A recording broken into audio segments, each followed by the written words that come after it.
বিনা টিকিটে বোটানিক্যাল গার্ডেনে আড্ডা মারতে গিয়ে নিরাপত্তা রক্ষীদের তাড়া খেয়ে গঙ্গায় ঝাঁপ যুবকের। রাতভর গঙ্গায় তল্লাশি চালিয়ে উদ্ধার হলো প্রসেনজিৎ মাঝির দেহ। আজ ভোরে তার দেহ উদ্ধার করে রিভার ট্রাফিক ও হাওড়া বি গার্ডেন থানার পুলিশ। বি গার্ডেন বাসস্ট্যান্ড সংলগ্ন এলাকার প্রসেনজিৎ মাঝি, সোনু মাঝি ও আকাশ মাহাতো নামে তিনজন শিবপুরের বোটানিক্যাল গার্ডেনে আড্ডা মারছিল। তাদের সন্দেহজনক গতিবিধি দেখে গার্ডেন্সের নিরাপত্তারক্ষীরা কথা বলার জন্য তাদের দিকে এগিয়ে গেলে তারা রেলিং টপকে গঙ্গায় ঝাঁপ দেয়। সোনু ও আকাশ গঙ্গা থেকে উঠে এলেও প্রসেনজিতের কোনো হদিশ পাওয়া যাচ্ছিল না। যদিও ওই যুবকের পরিবারের দাবি নিরাপত্তারক্ষীদের তাড়া খেয়েই গঙ্গায় ঝাঁপ দিতে বাধ্য হয়েছিল তারা। যুবকের পরিবারের দাবি, বন্ধুদের সঙ্গে আড্ডা মারতে গিয়ে নিরাপত্তারক্ষীদের তাড়া খেয়ে গঙ্গায় ঝাঁপ দিতে বাধ্য হয়েছিল প্রসেনজিৎ। স্থানীয় সূত্রে জানা গিয়েছে, টিকিট না কেটেই বোটানিক্যাল গার্ডেন্সে প্রবেশ করেছিল ওই তিন যুবক। সেই কারণেই নিরাপত্তারক্ষীরা তাদের ধরতে এগিয়ে গিয়েছিলেন। তখনই এই অপ্রীতিকর ঘটনা ঘটে। খবর পেয়ে ঘটনাস্থলে পৌঁছয় শিবপুর থানার পুলিশ। অন্ধকার হয়ে যাওয়ার কারণে উদ্ধার কাজে সমস্যা হচ্ছিল। রাতভর গঙ্গায় তল্লাশি চালিয়ে উদ্ধার হলো প্রসেনজিৎ মাঝির দেহ। আজ ভোরেই তার দেহ উদ্ধার করে রিভার ট্রাফিক ও হাওড়া বি গার্ডেন থানার পুলিশ। পুলিশ সূত্রে জানা গিয়েছে, প্রসেনজিতের দুই বন্ধু সোনু ও আকাশকে জিজ্ঞাসাবাদ করা হয়েছে।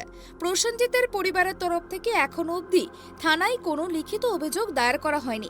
যদিও বোটানিক্যাল গার্ডেন্স কর্তৃপক্ষ টিকিট না থাকার বিষয়টির ওপরই বাড়তি জোর দিয়েছে। বোটানিক্যাল গার্ডেন্সের অ্যাসিস্ট্যান্ট ডিরেক্টর দেবেন্দ্র সিং জানিয়েছেন, বৈধ টিকিট ছাড়াই ওই তিন যুবক সেখানে ঢুকেছিল। তবে গার্ডেন্সের মধ্যে কোনো ঘটনা ঘটার কথা অস্বীকার করেছেন তিনি। নিখোঁজ যুবকের মা স্বীকার করে নিয়েছেন তার ছেলে নেশা করত। এই বিষয়ে তিনি বলেন, পড়াশোনা ছেড়ে দিয়ে কাজকর্মের সন্ধান করছিল সে। আমার ছেলে একটু নেশা করত, বন্ধুদের সঙ্গে সে গার্ডেনে গিয়েছিল। দারোয়ানরা তাদের ধরে নিতে যেতে পারে এমন আশঙ্কা করেই সে গঙ্গায় ঝাঁপ দেয়। ঘটনাটা ছেলে একটু নেশা করে ওই গার্ডেনে গিয়েছিল, কোথাও চম্বল আছে ওখানে ওই দারোয়ানরা দেখেছিল, তাড়া করেছিল। তাড়া করতে মানে ধরে নিয়ে যায় বলে ভয়ে কাছি গঙ্গে ছিল, ঝাঁপ দিয়েছে। এইটুকুই জানি, আর কিছু জানি না। এটা তিনজন ছিল, সবাই জানি না।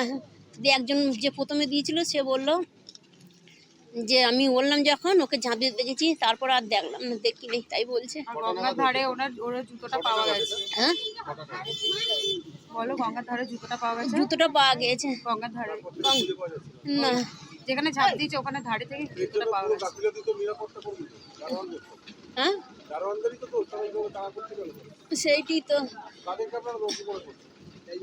কি করবো, আমার ছেলে চলে গেল, আমি আর কাকে দোষ করবো? আমার তো ছেলে পাবো না।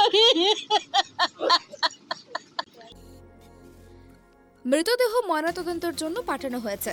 ঘটনা তদন্ত শুরু করেছে পুলিশ। হাওড়া থেকে প্রসেনজিৎ অধিকারীর রিপোর্ট, ট্রাইব টিভি।